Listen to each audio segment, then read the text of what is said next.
আসসালামু আলাইকুম এভরিওয়ান, সবাই কেমন আছেন? আলহামদুলিল্লাহ, আমিও ভালো আছি। সুলতানা স্ট্রিম চ্যানেলে আপনাদেরকে জানাই স্বাগতম।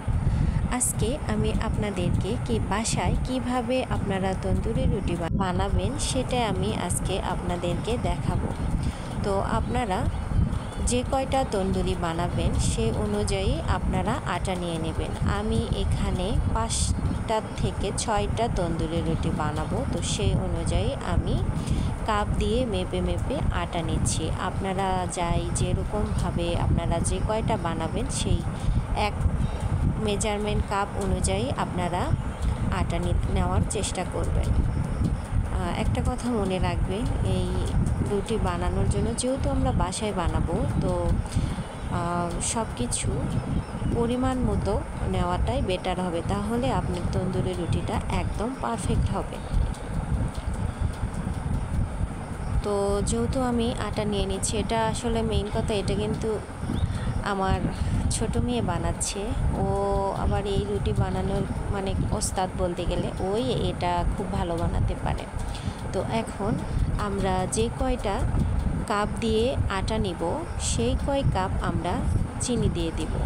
কাপ তো না, সরি, আমরা 1 চামচ, মানে এইরকম করে 1 চামচ করে আপনারা চিনিটাও মেপে দিবেন। যদি আপনারা 6 মগ, এখানে কিন্তু অবশ্যই 6 কাপ যদি আটা দেন তাহলে আপনারা এটা ভুলে 6 চামচ চিনি দিবেন অবশ্যই। মানে মেজারমেন্টটা একদম ঠিক রাখতে হবে যদি পারফেক্ট আপনারা বানাতে চান। এরপরে আমরা ইস্ট দিয়ে দিব। এই ইস্ট আপনারা বাজারে যে কোনো দোকানে কিনতে পাবেন। তো দেখুন, আমরা এখানে ইস্টও মেপে মেপে যে কয় কাপ আটা দিবেন সেই কয় কাপ আপনারা ইস্ট দেওয়ার চেষ্টা করবেন। আবার মনে রাখবেন, ইস্ট কিন্তু আবার বেশি দিয়ে দিলেও কিন্তু আপনার রুটি কিন্তু পারফেক্ট হবে না, একদম শক্ত হয়ে যাবে। এরপরে আমাদের লাগবে গুঁড়ো দুধ। দেখুন, আমরা এখানে 2 প্যাকেট ইউজ করব। এখন আমরা দিয়ে দিচ্ছি গুঁড়ো দুধ। এই গুঁড়ো দুধ দিয়ে আপনারা খুব সুন্দর করে আটার সাথে মিক্সড করে নেবেন, খুব ভালোভাবে মেখে নেবেন। দেখুন, খুব সুন্দরভাবে মাখাতে হবে, একদম আলতো হাতে। আমরা সচরাচর যেমন আমরা আটা মেখে থাকি আর কি রুটি বানানোর জন্য, খুব সুন্দরভাবে মিক্সড করে নিয়ে। আর এখানে একটা কথা বলে রাখি, এখানে কিন্তু হালকা কুসুম পানি ব্যবহার করতে হবে, ঠান্ডা পানি কখনোই দিবেন না। এরপরে দেখুন, সুন্দর করে মেখে নিতে হবে। একটা কথা মনে রাখবেন, এই মাখার ওপরে আপনার রুটিটা কেমন হবে সেটা নির্ভর করছে। খুব সুন্দরভাবে মেখে নিতে হবে, উল্টিয়ে পাল্টিয়ে যথাসম্ভব অনেকক্ষণ ধরে এই আটাটা মেখে নিতে হবে। খুব সুন্দরভাবে মেখে নেওয়ার পরে এখন ভিতরে আপনারা সয়াবিন তেল দিয়ে দিবেন, পরিমাণ মতো দিবেন। এটা আন্দাজের ওপর দিয়ে দিবেন। পরোটাতে আমরা যেরকম ইউজ করি সেরকমই দিয়ে দিবেন। দেওয়ার পরে আপনারা আবার এটা খুব ভালোভাবে মেখে নেবেন। তেলটা আটার সঙ্গে একদম মিক্সড করে নেবেন। যত সম্ভব আপনারা এই আটাটা যত বেশি মেখতাবেন তত কিন্তু রুটিটা একদম পারফেক্ট এবং খুব সফট হবে।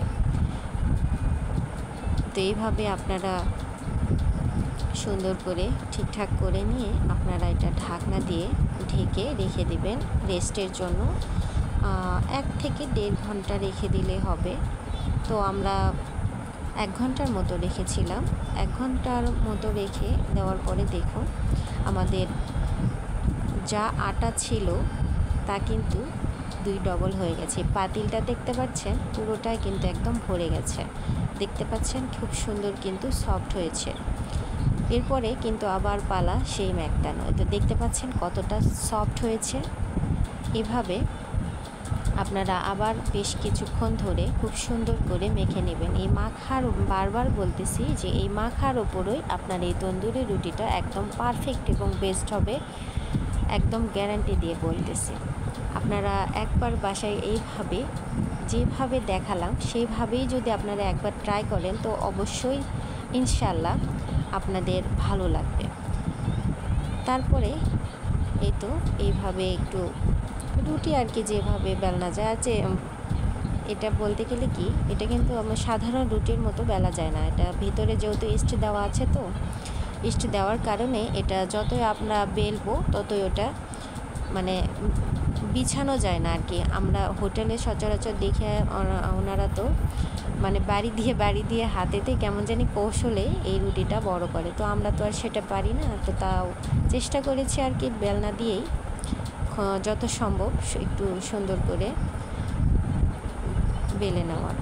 তো এভাবে বেলে নেওয়ার পরে একটু বড় করে নেওয়ার পরে একটু হাত দিয়েও একটু বড় করে নিয়ে আমরা এখন চলে আসলাম ভাজার জন্য। তো ভাজার আগে আমরা প্রথমে দিয়ে দেবো একটু ঘি দিয়ে ভেজে নেব। ঘি আগে সুন্দর করে অল্প একটু ঘি দিয়ে ব্রাশ করে নিতে হবে। এরপরে আপনারা যখন তাওয়াটা একটু গরম হয়ে যাবে, তারপরে আপনারা রুটিটা দিয়ে দিবেন। তো এইভাবে একটু বিছিয়ে দিবেন, যেহেতু এটা বেলনাতে খুব ভালোভাবে রুটির মতো বেলতে পারবেন না, তাই একটু হাত দিয়ে চেষ্টা করবেন যতটুকু মানে বিছানো যায় আর কি। একটু গোল করার ট্রাই করেছি। এ তো দেখতে পাচ্ছেন আমাদের রুটিটা কিন্তু অনেক ফুলে গিয়েছে। দেখুন, এ তো দেখেন খুব সুন্দর কিন্তু হয়েছে তন্দুরি রুটি।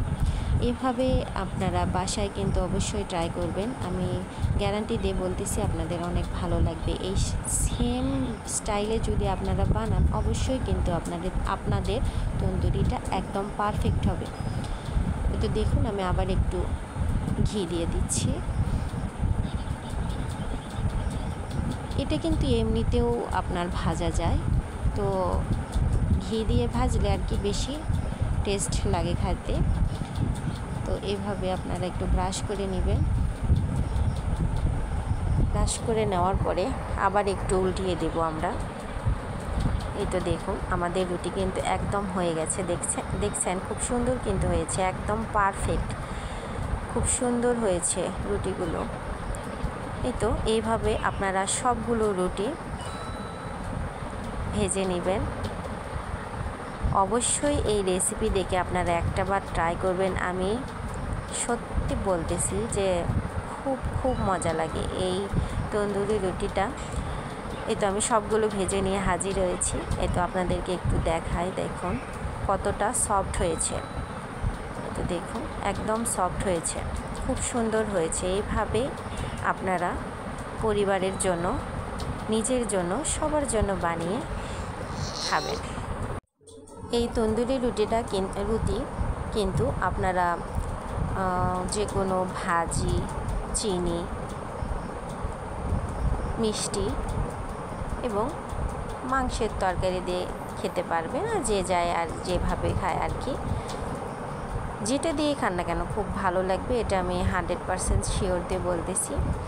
এটা বিশ্বাস করুন, আমরা হোটেলে গেলে যেরকম কিনে খাই, তার চেয়েও আসলে বাসাতে এরকম করে যদি আপনারা তৈরি করেন, বিশ্বাস করুন আপনারা নিরাশ হবেন না, খুব ভালো লাগবে খেতে। তারপরে এই তো দেখুন, আমি ছোট ছোট পিস করে এভাবে ছোট ছোট পিস করে কেটে নিচ্ছি। বাসাতে বসে যদি আপনারা রেস্টুরেন্ট স্টাইলে বা হোটেল স্টাইলে খাবার খেতে চান, তন্দুরি রুটি খেতে চান মেইনলি, তাহলে আপনারা এইভাবে একটাবার বাসায় ট্রাই করে দেখতে পারেন। ইনশাল্লাহ আপনাদের ভালো লাগবে। ধন্যবাদ সবাইকে।